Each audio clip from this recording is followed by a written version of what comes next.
kind introduction.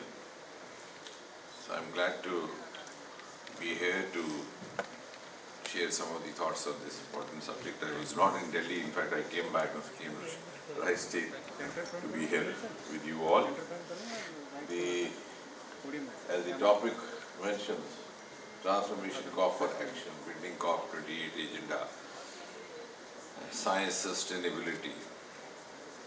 And when we talk of sustainability or the sustainable goals or the sustainable initiatives, particularly in the context of achieving the goal of a greener future,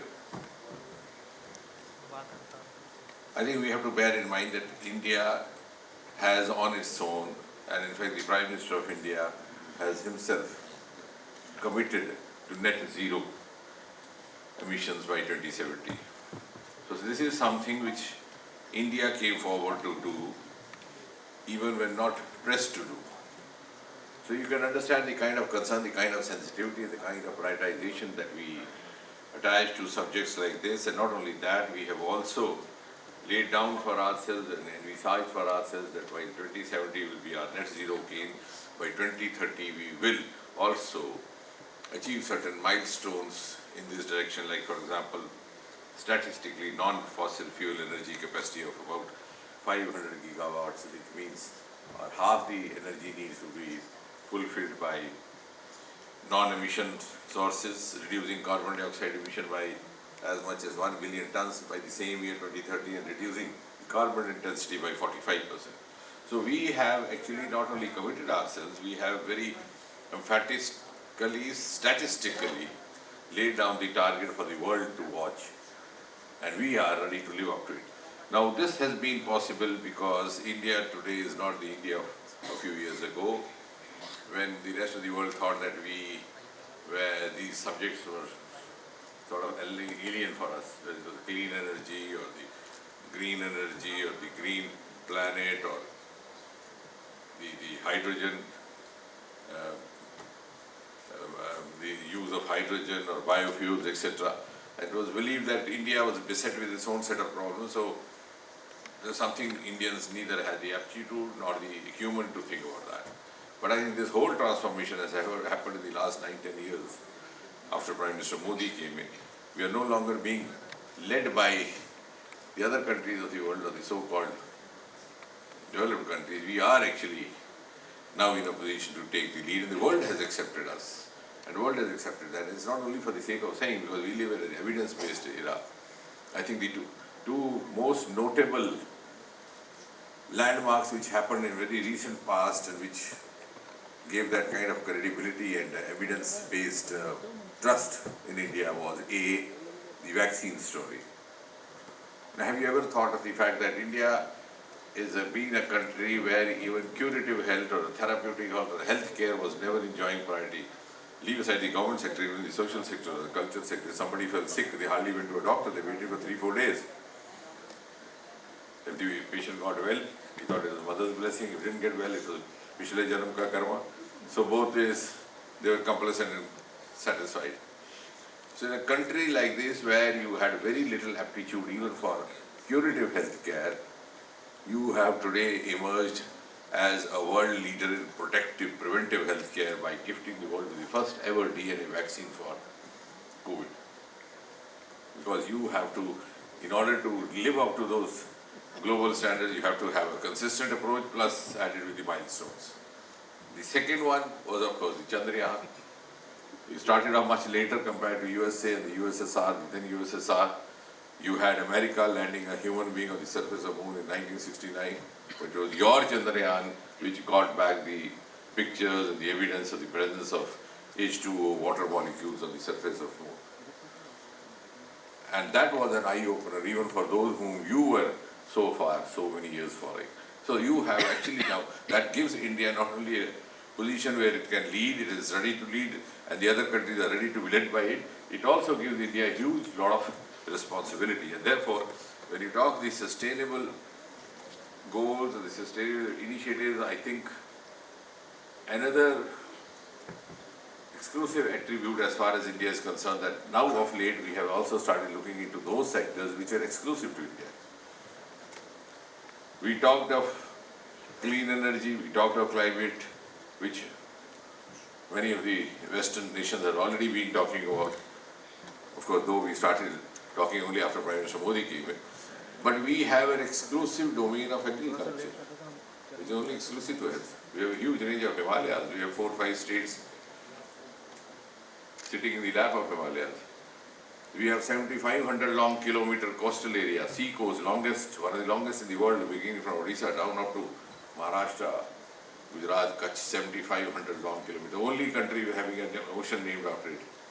Australia is a country, is an island, is a continent, but not Australian Ocean. But we never looked into those sectors. These are actually the sources which are going to give you a greener future.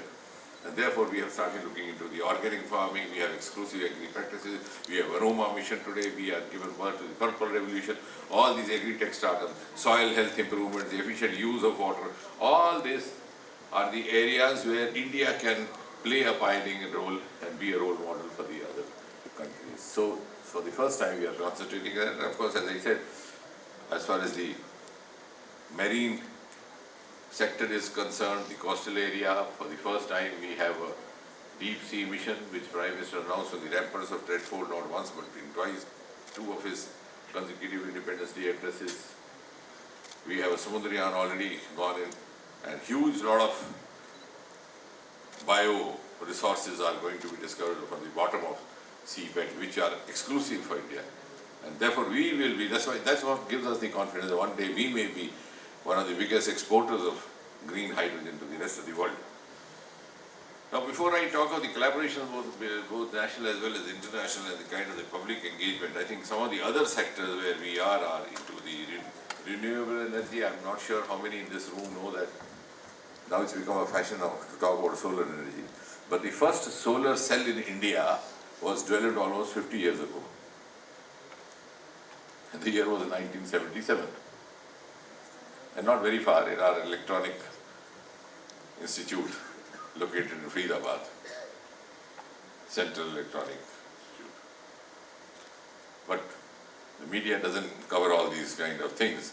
I was telling the other day, some of the media person, I said, if you dig out the newspaper of 1977, and I bet you show me your one single column news about first solar cell have been developed.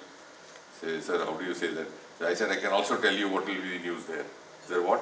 The news would be Indira Gandhi toppled, Morarji Desai takes over. That was in the year 1977 when the Janata government came in. So, our social, cultural and thought process priorities were different, which has, our global thinking was lacking, which is now there.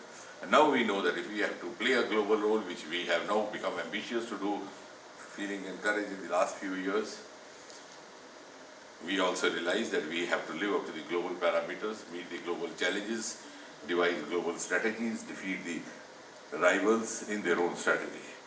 Similarly, hydrogen mission. Again, Prime Minister speaks about it from the ramparts of Tredford. So mind you, whenever the Prime Minister of India, whichever the party, whoever the Prime Minister, his Independence Day address, which is a well, worked out document, is considered to be the declaration of intent.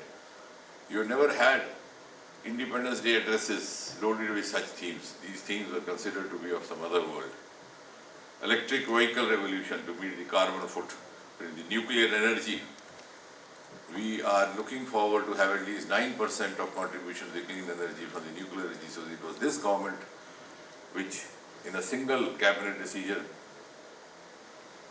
issued orders to set up 10 reactors in a single go. It doesn't happen because that was never a priority. The budget has been enhanced, the joint ventures permission has been given, just as space sector has been opened up for the private players. The nuclear sector, not yet for the private players, but at least for the public sector units, which has also happened only in the last 4 or 5 years.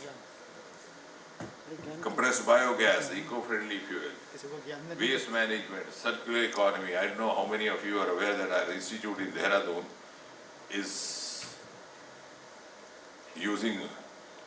recycling or upcycling the used oil, cooked oil, to produce fuel.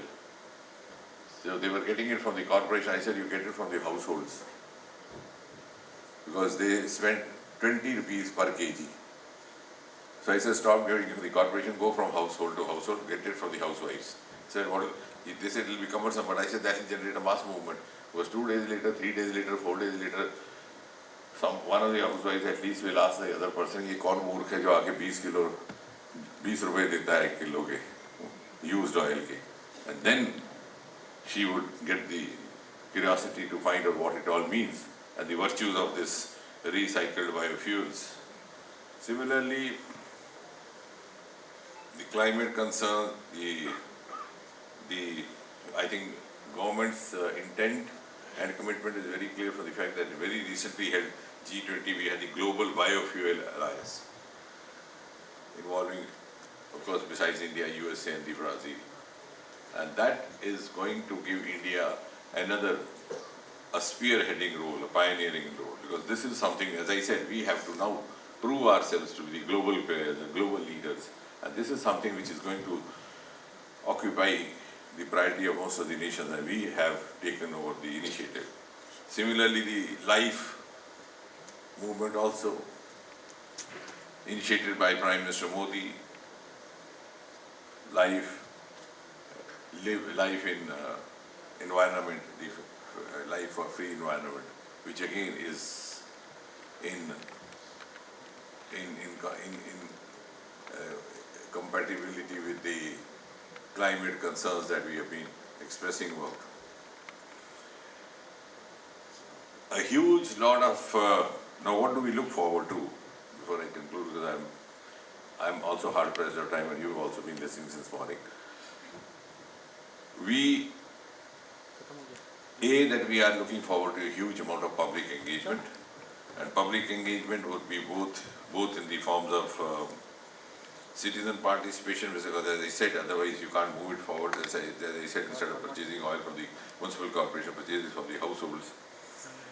And that will also the awareness about the environmental conservation, the sustainability initiatives. And when I spoke about the marine concerns, the biofuel, I think besides biofuel, the other part is saving the marine milieu or marine environment from plastic and other things in order to preserve the fisheries and the other living beings over there. So we are already into it, I think, even before many other countries are, and also because many of the other countries may not be beset with this kind of issues. Now, what do we do in future? I think the priority is to involve to a great extent, as far as possible, the private players. The day is gone when we worked in silos, and I'm sure if you have to grow beyond where we are today, the demarcation between the private and the public sector has to be done away with, which we are gradually doing away, and that I think the evidence is what has been done in the space sector. With the launching of Aditya, you had as many as 10,000 spectators at a location where the launching was happened, and where earlier hardly 10% sat from the mission team.